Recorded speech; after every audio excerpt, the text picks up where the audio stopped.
जौनपुर के गिरधर मिश्रा कैसे बने जगतगुरु रामभद्राचार्य। उत्तर प्रदेश के चित्रकूट जिले के एक छोटे से गांव जौनपुर में 14 जनवरी 1950 को एक बालक का जन्म हुआ। माता का नाम शीतला देवी और पिता का नाम श्री रामेश्वर मिश्र था। उस बालक का नाम रखा गया गिरधर मिश्रा। जन्म के केवल 2 माह बाद उन्हें चेचक का रोग हो गया, जिससे उनकी दोनों आंखों की रोशनी चली गई और वे जीवन भर के लिए नेत्रहीन हो गए। यह स्थिति किसी भी परिवार के लिए दुखद होती, परंतु गिरधर के भीतर ईश्वर ने असाधारण प्रतिभा और स्मरण शक्ति दी थी। गिरधर मिश्रा ने बचपन से ही भक्ति और अध्ययन की ओर विशेष रुझान दिखाया।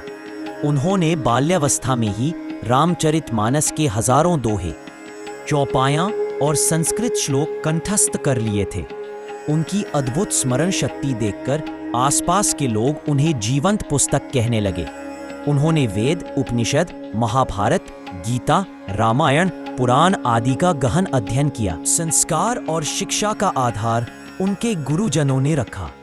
बाद में उन्होंने काशी हिंदू विश्वविद्यालय और संस्कृत विश्वविद्यालय से गहन अध्ययन किया।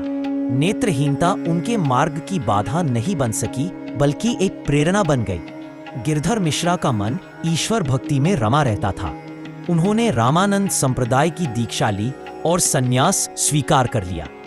दीक्षा के बाद उन्हें रामभद्राचार्य नाम मिला। उनका जीवन पूर्ण रूप से वेदांत, भक्ति और धर्म के प्रचार प्रसार में समर्पित हो गया। रामानंदाचार्य परंपरा में हर बार एक महान आचार्य का चयन होता है। गिरधर मिश्रा, जो अब संन्यास लेकर रामभद्राचार्य बन चुके थे, अपनी विद्वत्ता, भक्ति और सेवा भाव से सबके प्रिय बने।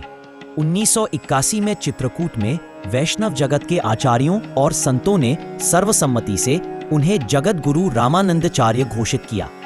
तब से वे जगत गुरु रामभद्राचार्य कहलाए। इस प्रकार जौनपुर के साधारण परिवार में जन्मे नेत्रहीन बालक गिरधर मिश्रा अपनी अद्वितीय स्मरण शक्ति, गहन विद्वत्ता, ईश्वर भक्ति और सेवा भावना के बल पर जगत गुरु रामभद्राचार्य बने। उनका जीवन इस बात का जीवंत उदाहरण है कि सच्चा पुरुषार्थ, भक्ति और आत्मबल हर कठिनाई को जीत सकता है।